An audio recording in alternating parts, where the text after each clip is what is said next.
انت ليه بتصلي؟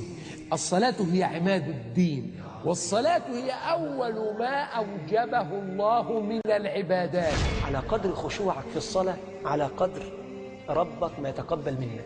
قد أفلح المؤمنون الذين هم في صلاتهم خاشعون. لو الخشوع راح من الصلاة خلاص معنى الصلاة راح.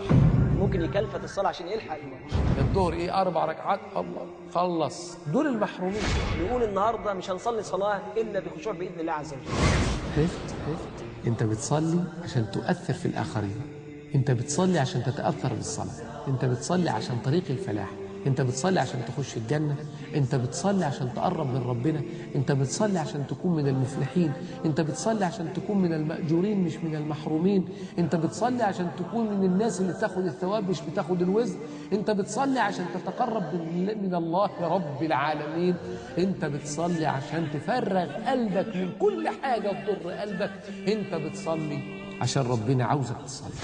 رب اجعلني مقيم الصلاة ومن ذريتي ربنا وتقبل دعاء.